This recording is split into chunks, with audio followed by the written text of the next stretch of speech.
Salut les triathlètes et autres chasseurs de chrono. Donc voilà, je vais vous faire un petit feedback du Rudy Project Wing 57 après une utilisation sur triathlon distance M, donc 40 km sous 23 degrés et très peu de vent, et sur un triathlon sprint avec 25 km au programme, du vent et un temps plutôt brumeux.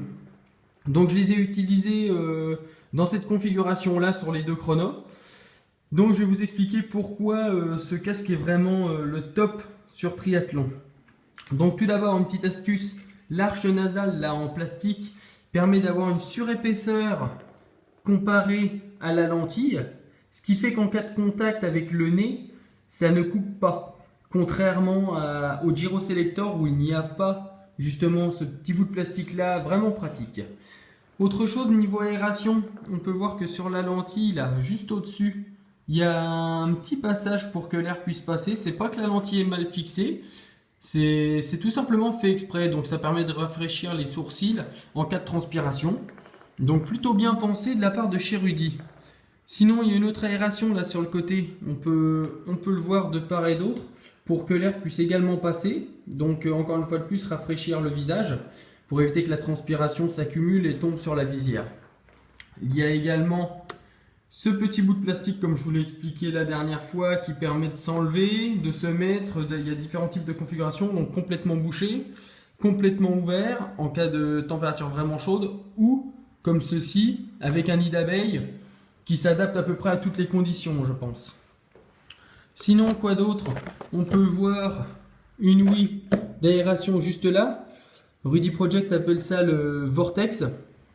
Donc, ce qui permet en fait d'amener de l'air sous le casque, juste ici, et de le guider vers cette arche type requin, qui, comme je vous l'avais expliqué la dernière fois, se met et s'enlève à volonté. Quand on regarde à l'intérieur du casque, on peut voir les aérations ici, comme je vous l'ai montré, sur le côté gauche, sur le côté droit également. L'enfilage se fait parfaitement bien. Au niveau des oreilles, on peut voir la petite mousse là qui permet de ne pas rentrer trop en contact avec les oreilles, histoire que ça ne soit pas trop assourdissant s'il vient à pleuvoir ou même à rouler avec du vent. On sent quasiment aucune différence qu'avec un casque normal, donc c'est plutôt pratique. Juste derrière, là, on peut voir les ouvertures, juste ici. Et puis le serrage qui se fait à la roulette. On ouvre ou on ferme. Très pratique et surtout très rapide pour les transitions. Donc voilà, je dois avouer que je suis vraiment bluffé par ce casque. Il est assez cher, mais je pense que la qualité se paye. Et comparé aux différents casques de chrono que j'ai eu l'occasion de tester, celui-là l'emporte vraiment haut la main.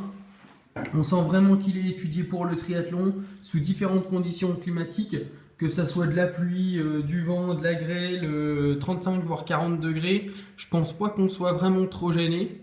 Donc voilà, merci Rudy Project pour avoir créé ce casque.